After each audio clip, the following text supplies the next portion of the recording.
88 pays, c'est quelque chose, non? Eh bien, la ville de Tokyo à elle seule est si grande que l'ensemble de sa population dépasse le total de toutes les populations de ces 88 pays. Avec le temps, cette ville a grandi, s'est étendue et a englobé les villes plus petites qui l'entouraient, de sorte qu'elle forme maintenant une aire urbaine gigantesque que l'on nomme une agglomération. Bien que Tokyo ait pris une telle ampleur, le nombre de chrétiens qui y vivent est resté très faible. Seul 1% de la population japonaise est chrétien. Et bien que Tokyo soit la plus grande agglomération du monde, elle n'en est qu'une parmi d'autres très grandes. 37 autres comprennent plus de 10 millions d'habitants. Il y a 100 ans, Ellen White préconisait vivement à l'église adventiste du 7e jour de s'investir en faveur des grandes cités du monde.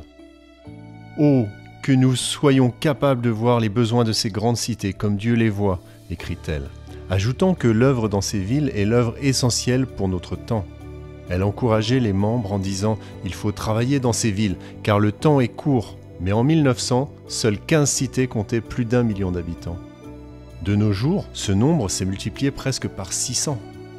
Plusieurs de ces villes abritent une ou deux églises adventistes, et certaines n'en ont encore aucune. Comment pourrions-nous agir? À travers les offrandes pour les missions, partout dans le monde, les adventistes contribuent à un investissement essentiel au sein des villes.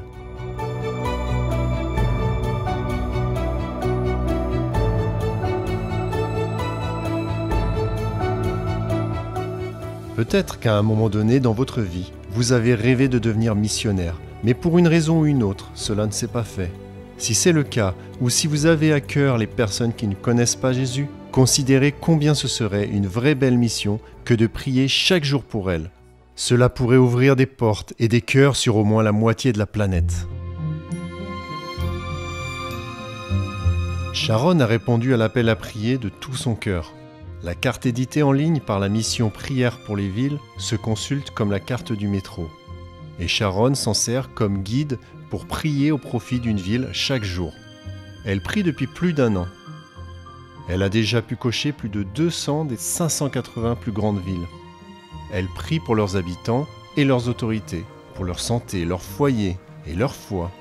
Dieu entend ses prières journalières et Sharon croit qu'il y répond silencieusement et d'une manière particulière. Elle se réjouit d'avance d'entendre leurs histoires quand nous serons tous au ciel. Des écoles adventistes prient aussi pour les villes. À l'école chrétienne Hillside, dans le Wisconsin, les élèves commencent la journée en priant pour les grandes villes d'Amérique du Nord. Chaque jour, ils prient pour une ville différente. L'un d'eux prie pour les sans-abri de cette cité, un autre prie pour ses familles. En équipe, ils présentent à Dieu ses besoins, puis la cochent sur la carte. Des églises, des écoles, des personnes adultes, des enfants et des étudiants prient pour les grandes villes. Nous croyons que lorsque nous sommes réunis par l'Esprit, priant dans l'unité pour les grandes cités, Dieu est avec nous et entend nos prières. Lorsque vous priez pour chaque ville, demandez à Dieu de bénir les pionniers de la mission globale qui s'y trouvent et l'œuvre missionnaire qu'ils accomplissent. La carte des villes pour lesquelles prier est accessible sur le site de Mission to the Cities.